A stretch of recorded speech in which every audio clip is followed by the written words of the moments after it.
Hello, guys. Welcome back to my podcast. It's me, Saurav, your host, and today we have another exciting friend, Julia. Hello. Julia, so introduce yourself. Hi, I'm Julia. I'm also a Temple student. I've been at Temple University since 2021, but I had to start online because of the pandemic. So I didn't move to Japan till 2022. You started your university in pandemic, right? I did. So, what made you choose Temple? Like, why far from home? You know. So, yeah, I think that's like the main question anyone who comes to Temple University gets is like, why did you move to Japan for university? So, I had family that lived in Japan. So my uncle is American, but he moved to Japan following college. He took Japanese in college and then moved to Japan and has had various jobs and lived in various places across the country. And I was always fascinated by that as a kid because he would bring home like Japanese snacks and gifts. So I'd get to see like, oh, this is a Studio Ghibli movie. This is so fun. I love like learning about Japan. So it just created this like fascination with, wow, this seems like a really cool place to go. I hope I get to go there someday. And did Japan meet your expectation though? It did. So I got to visit my uncle when him and my aunt were having their first kid. Oh, wow. And I visited and I was like, wow, this is incredible. I need to go back. So then in high school, I did an exchange student program. It was only for a couple weeks. In Japan? Oh, wow. So I went to a high school in Shiga Prefecture. Where's that? It's above Kyoto Prefecture. Oh, okay. And the reason why is because I'm from Michigan in the United States. And Shiga and Michigan have this government relationship where they're sister state and really? prefecture. So I went to Shiga and I met the governor of Shiga and we introduced ourselves, and then we go to school for a bit. And then the family that I stayed with, their daughter came to the States and lived with my family for a bit. Oh, like homestay kind of thing.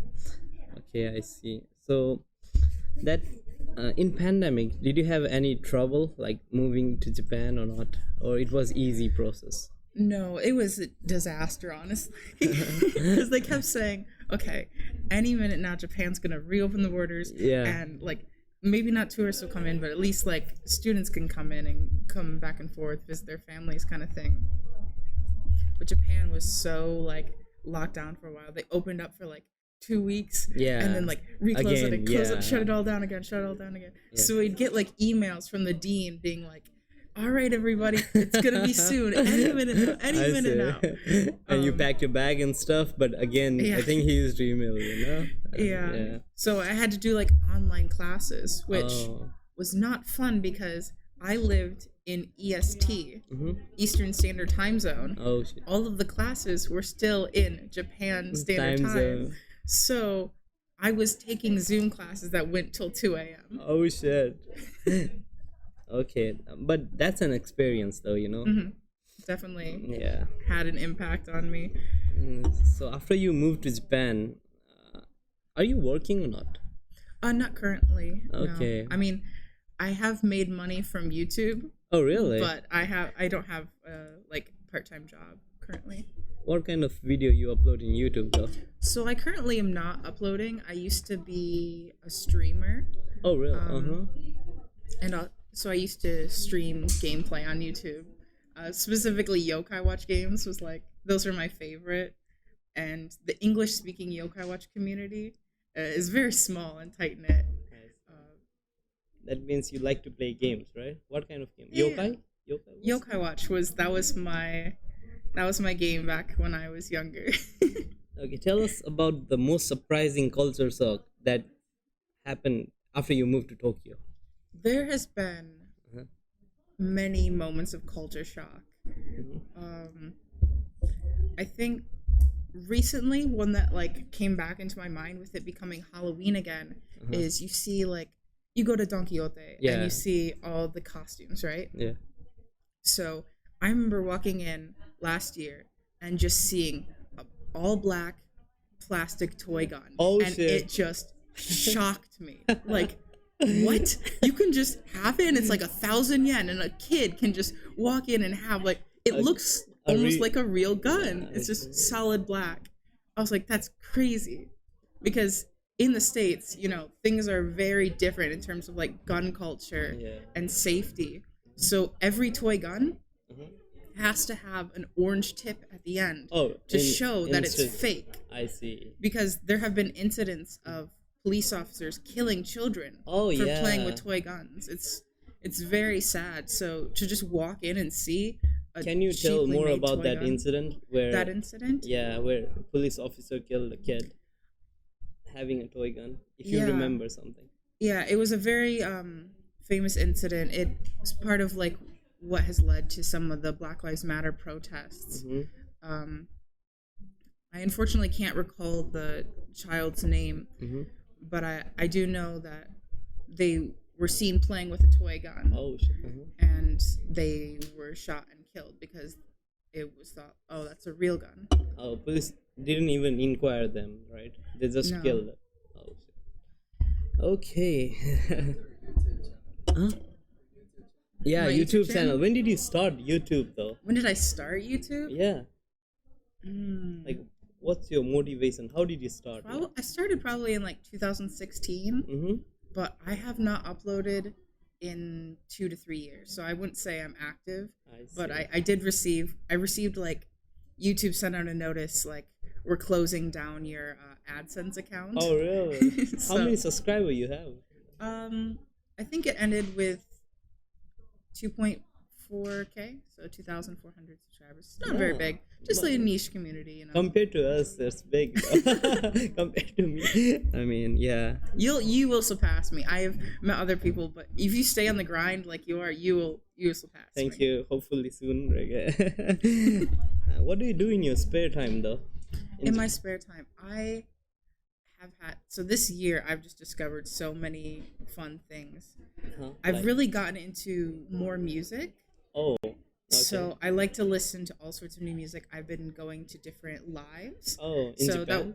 That was something I only went to a couple concerts in Michigan because it's so difficult. I remember one, I drove 3 hours just to go see a show in Detroit. Any artist you like? Who's your favorite artist? My favorite artist right now, I'm a really big fan of Tor.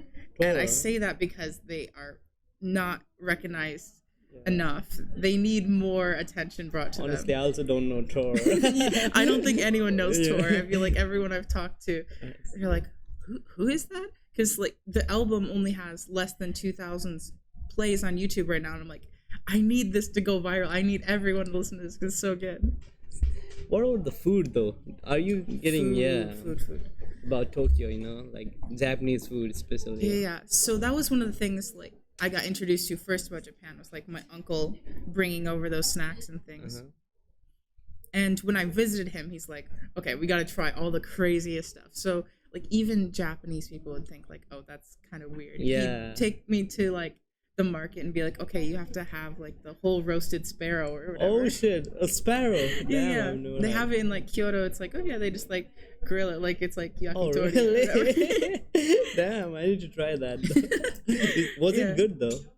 It was all right. It was like very, very bony and. Have you seen the cola, like a white cola? White cola? Yeah. I don't think so. Clear cola, Coca-Cola, Pure which is Coca-Cola, which is clear like water. Oh, like Crystal Pepsi. Yeah. Have you tried that? I've never tried that. This sounds interesting. Yeah, though. Japan has weird stuff, you know. No offense, though. I love trying like all the different things that they put out in terms of, like fast food puts out these like seasonal things. So you go to McDonald's and they'll replace the buns with like rice and make a rice burger, and it's just so fun to try because that kind of stuff does not exist in America. Nice. Okay, tell us about the obstacles that you had moving to Japan, and still, if you have any problems. So I think obviously the language barrier is the biggest one. I'm still not fluent in Japanese, not even close. I just know a smallest amount, just enough to like I can read some hiragana and katakana, get by kind of thing. But Google Translate is my savior when it comes to getting documents in the mail. It's like, oh, this is what bill now? Yeah. Gotta, I see. I think my moving to Japan is the first time I'm living on my own as well. Oh, I see. So I'm also learning like, okay, I gotta make sure I get my like all my bills in order, like paying all my health insurance and electricity and internet, and making sure that I don't forget anything, and then I'm gonna have enough money to make rent. But Japanese language, is it a big obstacle, or we can manage that or not? I feel like it's mostly manageable, which has been really nice. Yeah, because of technology, right? Because of technology and the fact that I'm in Tokyo. I feel like if I like went out to more rural areas, it'd suddenly become a lot more difficult. Yeah. But because I can just like, it's embarrassing when you have to pull out your phone and be like, okay, I give up. I can't go any further with this. But it does solve it most of the time. What about simple like grocery shoppings and stuff? They I think I have experienced that, like, Japanese people, they assume that we know Japanese and they like speak Japanese with us. But I have studied Japanese, so I can like at least reply. But I wonder about you guys, who are like. Yeah, I mean, with Japan, I feel like grocery stores and konbinis, they have like a very limited set of words that they use. It's very easy to get by. Of like, do you want a bag? Or like, simple conversation, right? It's enough. I know enough that I can get by. It's never been like too much of an issue. Do you remember the first Japanese word that you learned or not? First Japanese word that I learned. Arigato or something like that. I think it was probably in like third grade. It might have been tsunami because tsunami. Yes, because my uncle was here when the tsunami happened and like hit the power plant, Fukushima power plant. So I remember like that whole disaster happening and being worried about like the safety of my uncle. Nice. How is your day like? Share about your day. Today? No, every day. Every day. A usual day, Usual day. Yeah. Typical What's day. your routine though? Yeah. My routine, okay. Typical day is I wake up late. Wake up late? So I specifically like scheduled it so my classes all are in the afternoon. Oh. I don't have to like get up too early in the morning. That's good though. Yeah, I really appreciate that. And then I'll go to school, and then usually I'll hang out with friends afterwards. We'll have something planned or unplanned. Just, we're gonna go somewhere. Today's Wednesday, so I'm going to the coffee club. Or today is Friday, so I'm doing the tabletop club. Oh, there is tabletop. You're only into indoor clubs, right? What about outdoor clubs like tennis, volleyball? So I am not a sports person. I just never have been. I do still enjoy like going outdoors and playing, but I'm not really into the competitive nature of like, I really gotta score this point. I really gotta get that. So I went for a nice hike last weekend, and that was a lot of fun. From temple or alone? Just me and my friend. But I am interested. I saw that the hiking club is doing something, and so I'm looking into like, maybe I should join them. But I think they're a little bit more intense than me. They're like, make sure you're at the bus stop at 7 a.m. And like I mentioned before, I wake up late. So. What time do you sleep though? What time do I sleep? I hope to get to bed by like midnight to 1 a.m. That's good if I can make the sleeper then. But sometimes I am bad at it and I end up like falling asleep like 3, 4, even 5 a.m. sometimes. Oh, so that's pretty late though. Yeah. It's usually like I have insomnia, but thankfully I got some melatonin gummies and they've helped a lot. Yeah, let's talk about your pet. You have a pet in your house, right? What's the name of the pet? His name is Toothless. Toothless. He's I don't know the name. A lizard, some kind of. Yes, it's a lizard. Bearded dragon. Bearded dragon. Okay. And what's his age? He just turned 3 this year. We celebrated his 3rd birthday. What is the life expectancy of those?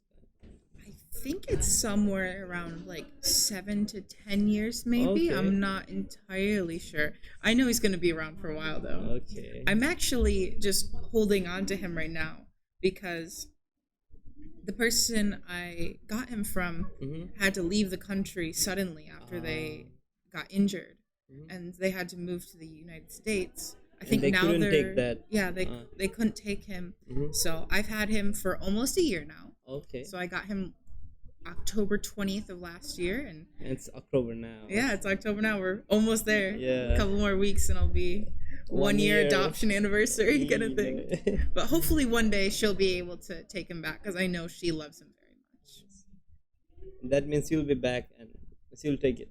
Oh, that's sad for you. I though. will miss him. I'll miss him, but I'm happy to be able to take care of him for now. Okay, imagine a world without technology, how would our life be affected with that? Any idea? So, like, what kind of technology are we talking? Are we talking like trains are gone, or are we just talking no Internet cell is phones? gone. No, internet's Okay. gone. If the internet was gone, I feel like that would still affect the trains. I feel like all the systems would go down. Yeah. I feel like I could manage. I've definitely taken a step away from the internet compared to how I used to use it back in high school. So when I was in the United States, everything's so far apart, and I didn't really have like a good group of friends. Now that I'm in Tokyo, I feel like I run into and meet all sorts of fun people at events, and I get to know people and hang out. So I guess I'd have to find a new way to call them, dial them up on like a rotary phone or whatever instead of texting them. But I feel like I can manage now. Yeah. I feel like my mental health would it would be good if Twitter disappeared forever. Why though? I use Twitter too much, and it with Elon Musk taking over, the algorithms just show me all sorts of things that I think they're like designed to make you angry so that you keep like commenting and liking like, oh, I can't believe someone posted that, that's horrible, to like increase engagement. I think it'd probably just be healthier if I just got rid of it. Nice.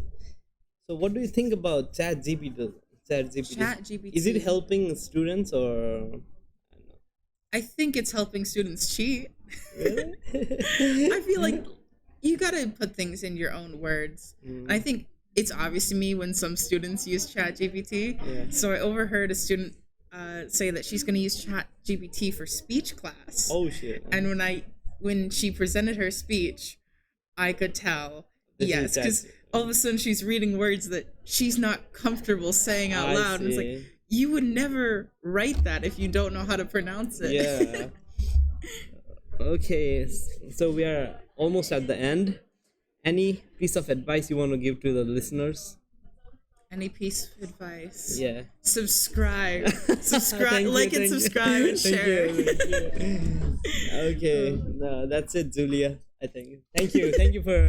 Thanks for inviting me. I'm happy for- happy to talk. I'm happy to be on the podcast. Thank you. こちらこそです。ありがとうございます。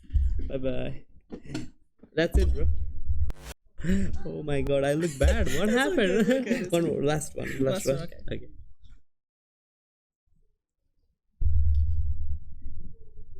Thanks. That's for memory, right? Yeah. Okay. Just for me. That's for you.